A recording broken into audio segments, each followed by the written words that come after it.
Hi empaths, welcome back to my channel and back to Journey Through the Tarot. We're going to be talking about our experiences with the Devil card.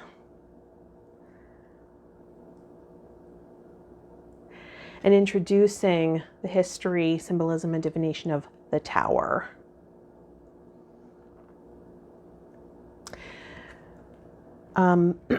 This is inspired by Dirty and Divine by Alice B. Grist, a transformative journey through tarot.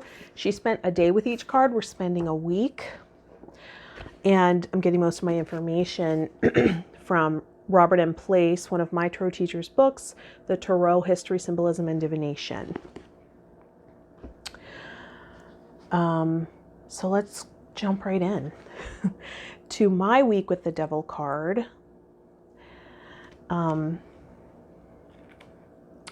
A lot of surprises. I didn't know what to expect. It's been that way.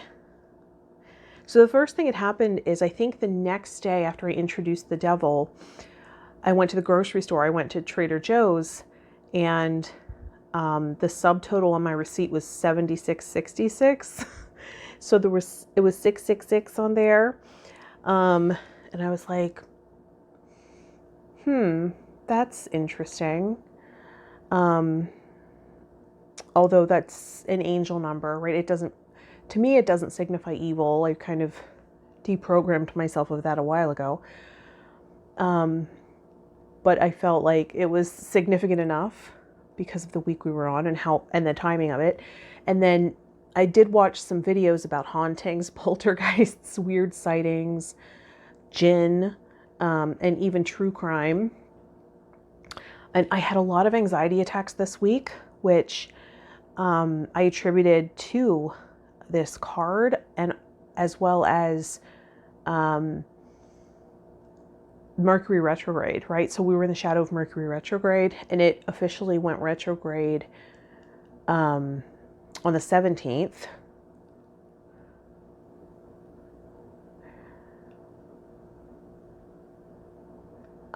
So a lot of anxiety attacks, and in between long strides of inner peace. So I definitely felt like this vacillation, this pendulum swing. Even this morning I woke up with anxiety, and I've been associating it with people reaching out. So I don't know necessarily that it's mine or has anything to do with me. As an empath, that's an interesting phenomenon, right? Not knowing when energy is yours or not. So I did notice when I would get messages or someone was reaching out to me at times, that is exactly when I was experiencing that anxiety. So there was something to it.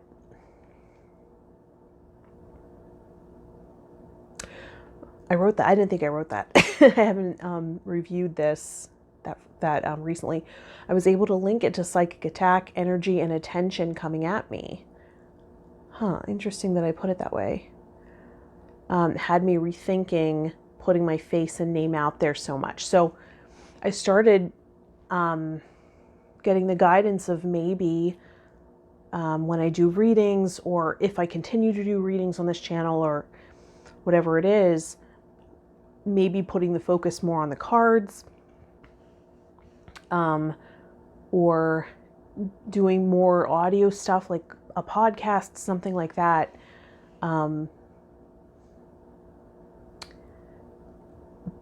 Just to make myself less susceptible. I think that I originally began putting my face out there because it just made sense to me. I thought, well, that's what I'll do. I mean, I've been in acting and done music, so that's just naturally what you do.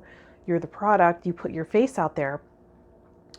And I guess for spiritual work, that's not really the case. So it might actually help me to make it more about the work. And I hadn't considered that before, so that was really interesting. And I definitely felt like this priority shift of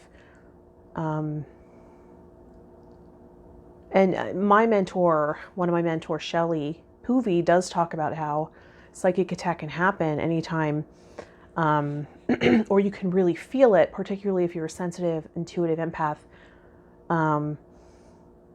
When someone's even interested in your business, right, and putting energy out there, you can feel it. It hits you personally, and that's in part why we make the business vortex outside of us, so that we're not constantly receiving that feedback through the line, right? So I, as I was experiencing deep inner peace, I wanted to continue that feeling, and I thought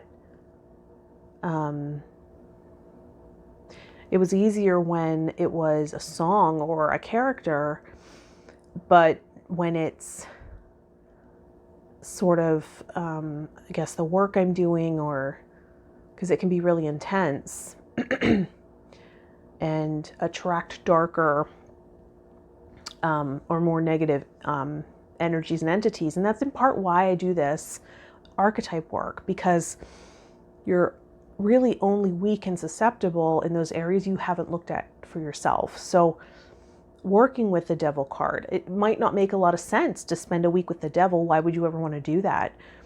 But in archetype work I've done with my mentor and others, you might put narcissist in your outer circle just to work with that energy, to strengthen the filters around it, right? Because if you refuse to acknowledge that you have the capacity for that, it becomes shadow, and then it can be a liability if you don't illuminate that aspect of yourself and integrate it properly. So that's in part what we're doing here, right? I'm not summoning the devil. No, couldn't be further from the truth. I'm sort of acknowledging those aspects of myself and life instead of hiding from it, right? And strengthening my boundaries and filters around it. That's what we do when we work with archetype, in part, right? Illuminating those hidden things.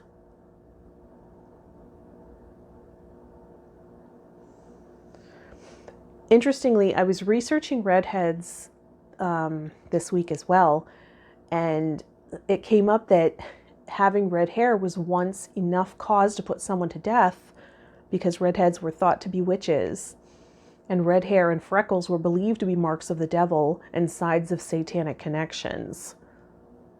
Redheads were also thought to not have souls and become vampires when they died. And Satan is often portrayed as having red hair because it supposedly shows sexual desire and moral degradation. So I thought that was interesting. Not very complimenting, but the timing of finding that out was crazy. I think I was watching an interview and someone with Conan O'Brien, and the guest was saying, like, did you know that it was once thought that you became a redhead because your mother, it was that time of the month for your mother when you were conceived?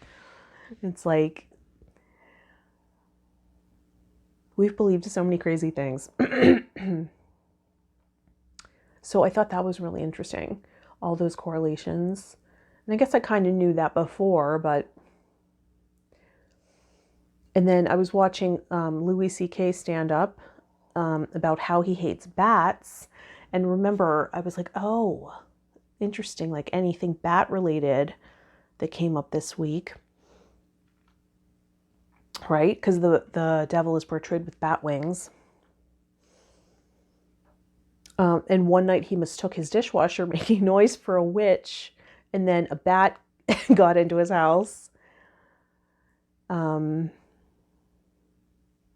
And then I saw something interesting about how it's a myth that bats are blind just because they use echolocation to hunt and live in caves in the dark. That they actually can see. They're not technically blind. So stuff about bats came up.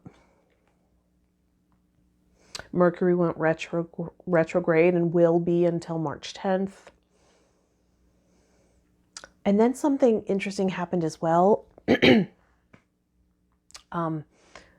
I fell asleep on my couch, and in the middle of the night, the part where my head was reclined by itself. It was probably loose or something already, like I hadn't put the footrest down strongly enough or whatever, I don't know. But in the middle of the night, it reclined all by itself, and that was really jarring. I must have fallen asleep watching something. I think The Marvelous Mrs. Maisel I was watching. And then I was wearing my glasses, and I have a vague memory of taking them off and putting them down near my waist instead of on a table or something I usually would put them on.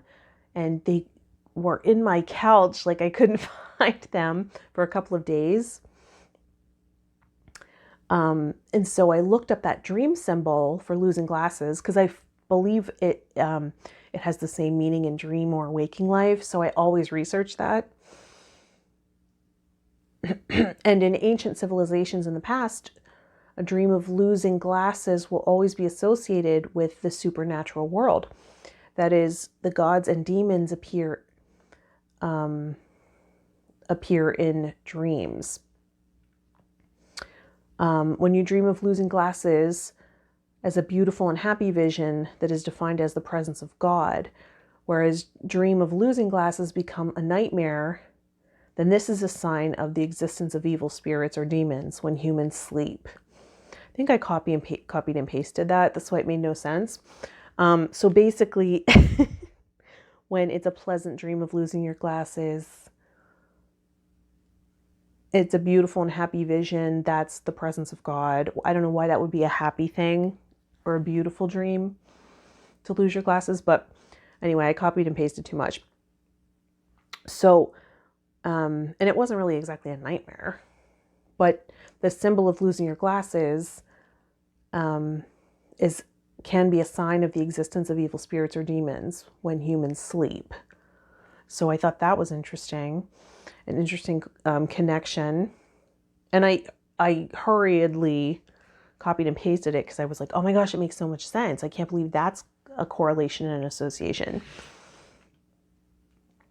And then also my former acting teacher, Rosalind Coleman Williams, I'm trying not to cough. I have a little bit of a cough right now because I saged earlier. And the ventilation wasn't quite enough. But she's on Broadway currently in To Kill a Mockingbird. And that popped up in my Instagram feed a couple of times this week. Pictures of the show and everything. And I mean, the devil is very present. That energy, that essence, the devil card is very present in the plot of that play, if you don't know it.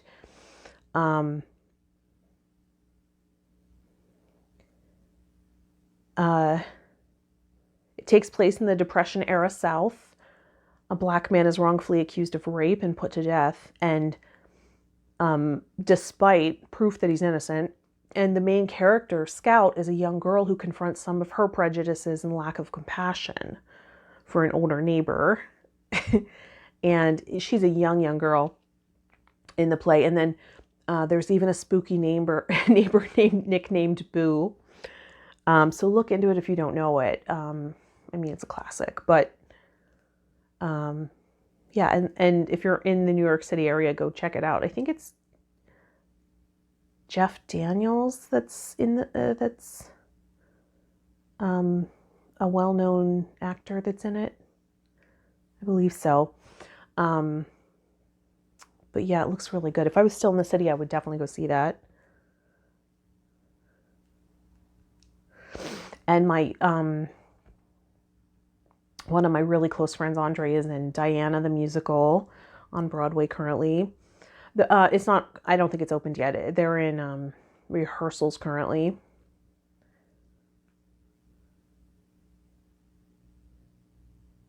And also, So I started an abundance practice, which is really interesting.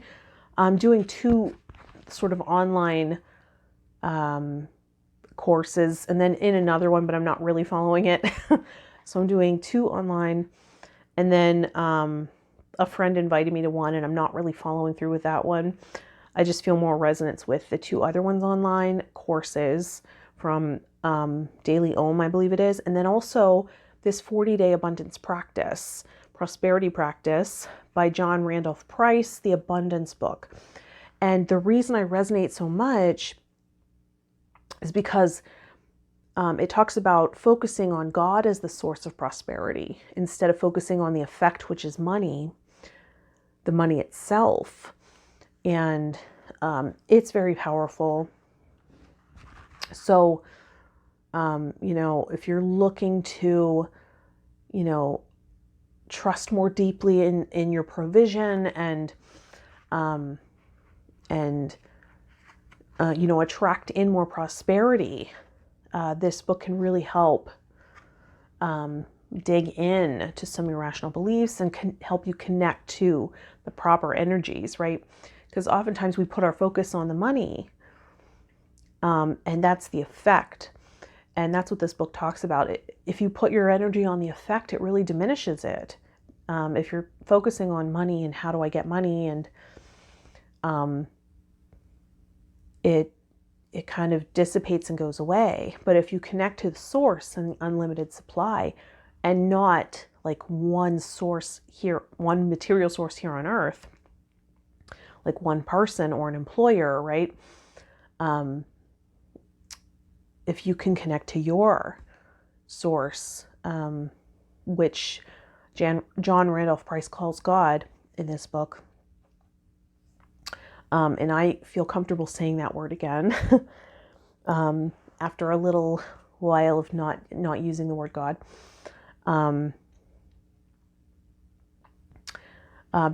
because I had to break down some connotations, right? Some religious connotations and limitations there, but I'm really, really resonating with that. And the devil card can be about materialism, focusing on the material world and putting your power there. Or even giving your power over, right? See the shackles here. Giving your power over. And then becoming a servant to money, as opposed to allowing it to serve you and your purpose. So I found that very interesting. And my best friend really is resonating with that this week too, and is having amazing experiences and alignment with that.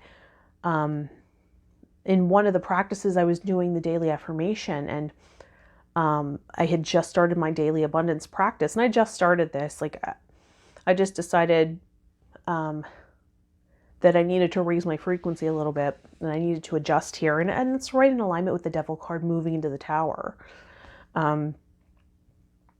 So just as I was finishing up saying the daily affirmation, which was the first step, a current client reached out and said, I just want to give you a heads up that I gave a friend a referral and I was singing your praises. So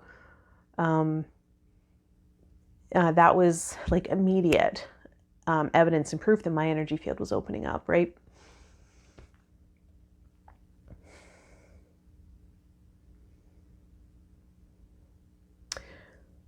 And I was doing a meditation on prosperity and my connection to supply, right? And source energy. And it started with, it felt like an angel putting their hands on my back, and it felt weird in the visualization. It wasn't me trying to picture it, right? I was allowing the images to come in, and I visualized an angel putting their hands on my back. And in family constellation work, we'll put an angel with somebody who has passed away. So I was like, that's weird because I'm still alive. Like, why is there an angel at my back? And And then it turned into a demon that was tricking me into thinking it was an angel. And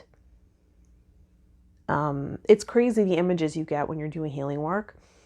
And then I saw just all these sort of not really scary looking, but like demonic enough looking beings like flying around, blocking flow and light. And instead of showing fear or trying to get them away from me and showing aggression, I just said, hello, thank you for wanting to engage with me, right? Not showing any resistance. It's like, what do you need right now? How can I help you? Thank you for your protection, if that's what you think you're providing here. And I found that the less I resisted and the more I sort of accepted and showed love, they went further and further away. They no longer resonated. They no longer had anything to feed off of. So they went away, and then more light shone through and came down.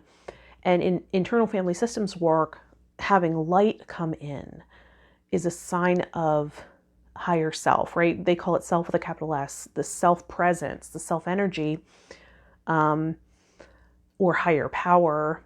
They don't really talk about a higher power in that system, right? But so much, but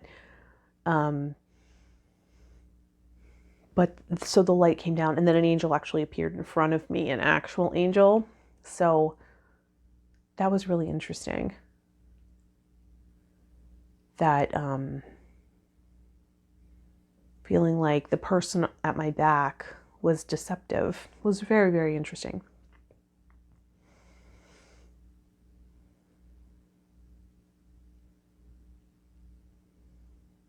Right. So when I was kind of talking to the demonic looking things and saying, I was also saying, after accepting them, instead of fighting them, asking if they wouldn't rather be free themselves, doing something else. Like, what would you rather be doing than this? Because it was also their lack of freedom, right? To be here trying to spook me out or whatever. And that can be represented here with the shackles too, right? So all interesting imagery that came in, looking at what's kind of blocking the flow. And the devil represents materialism, putting your eye on the material world instead of accessing the currency and the consciousness, and knowing that we're perfectly provided for. And that imagery that came in with that little healing session that I did, I actually saw a meme that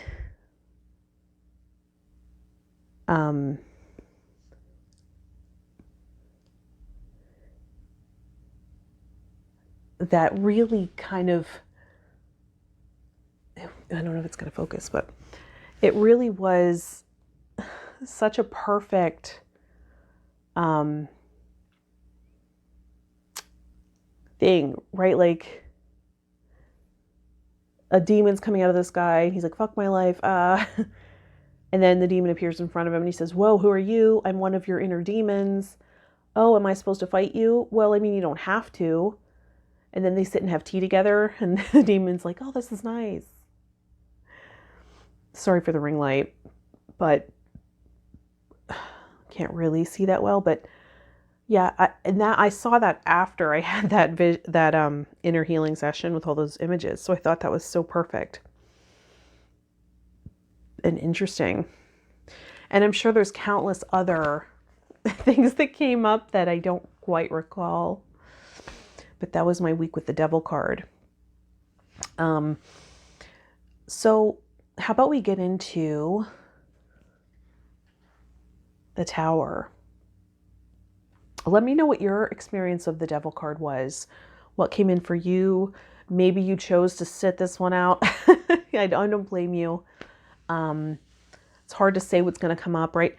I kind of trust that I'm spiritually awake enough I mean, not fully, I mean, you know, I'm still doing some healing, that the experiences I'm going to have will illuminate the path that I'm already on. And I'm not in a place where I feel like I have a lot to lose right now. The death card was the scariest one for me personally. So let's look at the history. Oh, and I will be reading, as of now, at a Tarot Expo in Burbank on March 21st and 22nd. I'll put that the information for that in the description of this video. So let's look at the history of the Tower. My throat's a little scratchy, so I'm going to try to make it through. So next we come to the Tower, which represents the fire that purifies, the process of destruction that is necessary before we can rebuild.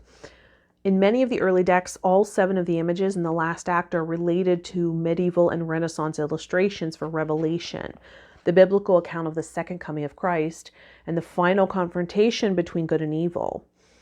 The number 7 itself is a prominent symbol in Revelation. In the text, the armies of Satan are defeated by the angels led by Saint Michael the Archangel. The earth is cleansed through earthquakes and hails of fire. The stars fall from the sky, and the wicked perish. In the illustrations, their proud towers are shown crumbling and burning to make way for the new millennium. The dead are called up from their graves by trumpeting angels, and all are judged for their final reward or punishment. To illustrate this point, Saint Michael is given the scales of justice in Christian iconography. This is an image found in art, but not in the biblical account. It also helps to explain why justice was placed between the world and judgment in one early order of the trumps. In the climax of Revelation, the good will live on in the purified world in the New Jerusalem, a city that outshines the sun and the moon because it is lit by the aura of Christ. Time will stand still and death will be abolished. These images are central to Christian mysticism. Because of its images of purification, the defeat of time and death, and a light of truth greater than the sun, its symbols were also used by alchemists and in secular narratives like the story in the Tarot. The Renaissance was a time when secular authors and artists were concerned with moral and mystical allegory and freely mixed Christian and pre-Christian symbols. The Tower is not included in the trumps in any of the 15th century hand-painted Milanese decks, but a hand-painted example does exist in the 15th century Grignard deck. In the Grignard deck, the Tower is a large crumbling stone structure with flames emerging from its side. The early Italian printed decks contain a flaming tower with the flames clearly coming from a flaming disc in the sky. In the Italian decks, this card was usually called Fire, or else the House of the Devil, or other variations. In the Bolognese and the Belgian Tarot, it was sometimes called Lightning or Thunderbolt, and a fiery lightning bolt would be shown striking a person or tree instead of the tower. In the French Jacques Vieilleville deck, one of the earliest French decks, this card depicts a shepherd hiding his flock under a tree while lightning hits the tree. After this, the French decks in the Marseille tradition are mostly consistent. There was a tower called the House of God, and a flame-like lightning bolt knocking the top off the tower. The crenellated top is depicted in a way that suggests a crown. One figure is falling from the top and another appears to be jumping out of the tower from the bottom or to have landed on the ground behind the tower. In the mystical quest, the tower represents the burning away of the egotistical urges that stop one from joining with the one. It is the breakthrough to the higher realm. In the myth of the death of Hercules, he willingly burned his body on a pyre. As his body burned away, Mercury came and brought his soul to Olympus, where he became a god. To reach a vision of the one, the great Neoplatonic philosopher Plotinus believed that he had to strip away or destroy all thoughts of physical reality. He accomplished this by thinking of physical reality as being composed of dualistic pairs and asking himself what was beyond any pair that he could think of. In his meditation, he would ask, what is there that is not masculine or feminine, that is not pain or pleasure, joy or fear? The more ideas and preconceptions he could cut away, the higher his spirit rose. In the Tarot also, we will now make an ascent to the heavens, past all duality. And that's really ushering in the Star card. But that's the history of the Tower. So let's get into the Waite-Smith symbolism of the Tower, right? We're using the Waite-Smith symbolism from the Rider Tarot deck. And all these items are available in my Amazon store, which will be linked in the description if you're interested in picking any of these up. So the Tower, the Waite-Smith Tower is essentially similar to the Marseille model, except the top of the tower is more clearly a crown being toppled, and the tower itself is built on a mountaintop. See? Did you ever notice that it's a crown and it's on a mountaintop? Two figures are falling to either side. One in a crown and a long blue dress is female, and the other in a red cape and blue tunic is male.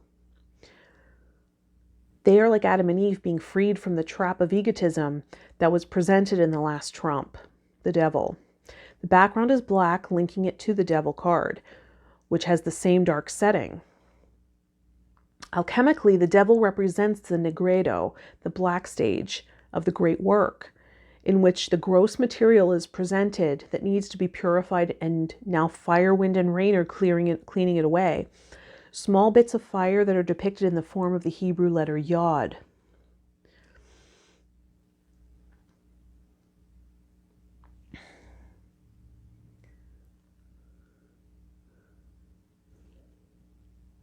The seminal form all of the other Hebrew letters are formed from. Fertilize the earth. This card represents transformation, the shattering of illusion, and sudden change. This kind of transformation is abrupt and may be discomforting or unsettling. It may mark the loss of a position or the shattering of illusions. And that's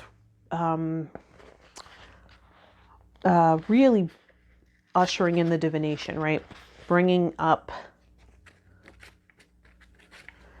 the divination of what it might mean if this card shows up in a spread. If you're doing a reading. It can mean things crumbling, divine intervention, a tower moment, quote unquote, foundations crumbling, clearing out of something in a devastating way, crumbling of past behaviors or beliefs.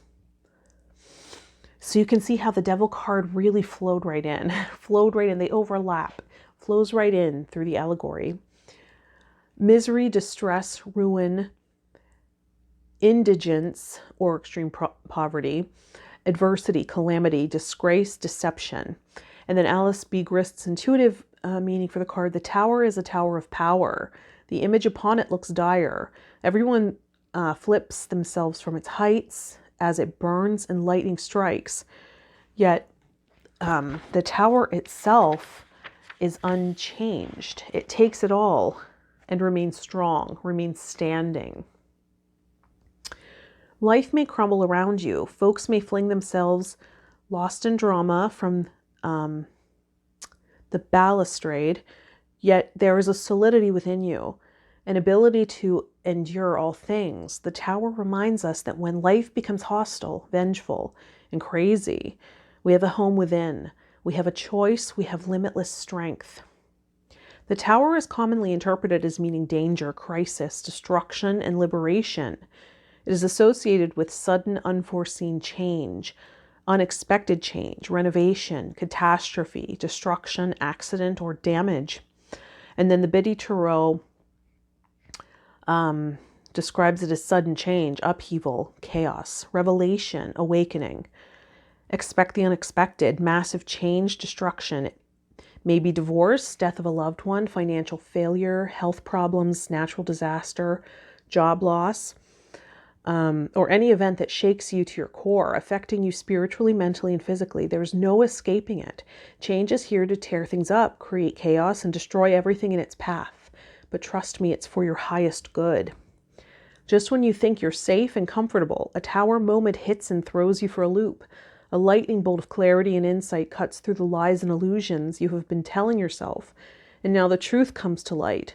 Your world may come crashing down before you in ways you could never have imagined, as you realize that you have been building your life on unstable foundations, false assumptions, mistruths, illusions, blatant lies, and so on.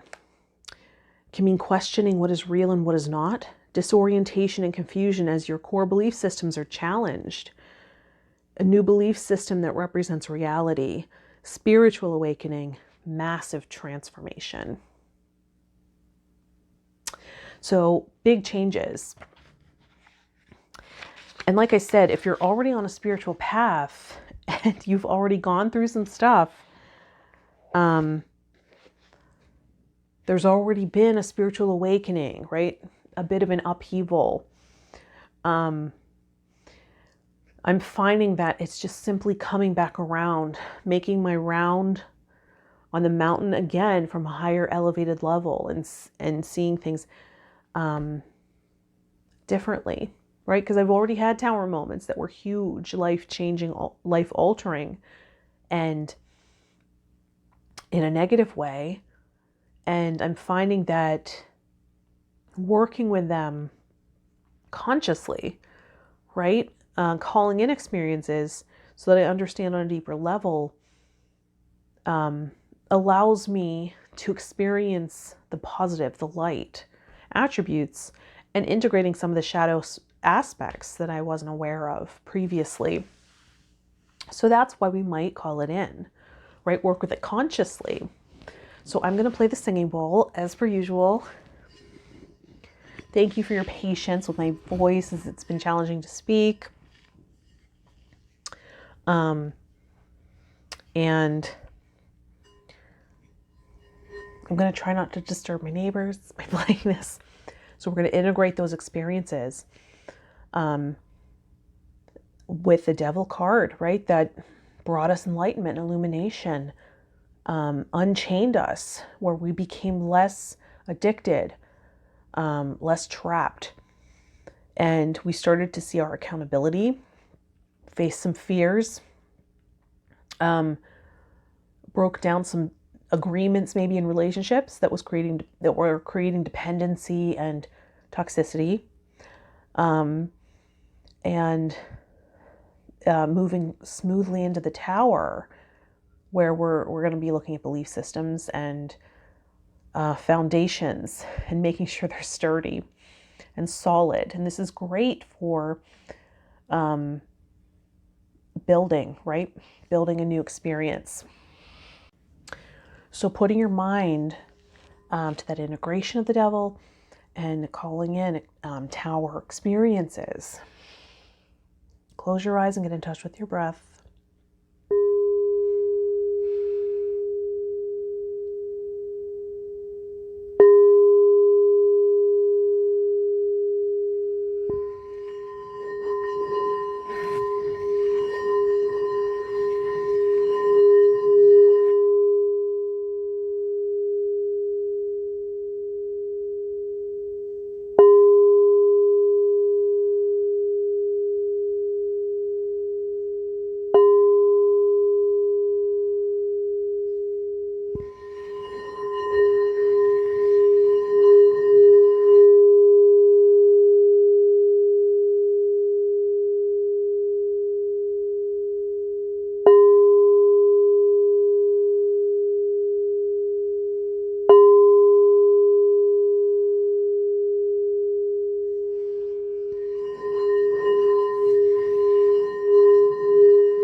Beautiful. Slowly coming back to the room in your own time. So I hope that was enlightening, interesting. You got some good visuals there. Or however that works for you, whatever comes in for you. I hope you're enjoying this journey. If so, please do like the video and subscribe to the channel. Let me know your experiences in the description or any suggestions, recommendations for videos you'd like to see, another series maybe, so that I can start looking into that. And what do you think about, reading videos more focused on the cards? I was even considering doing crystal readings, or even just tuning in and doing a group healing session through me, right? Empaths can do that.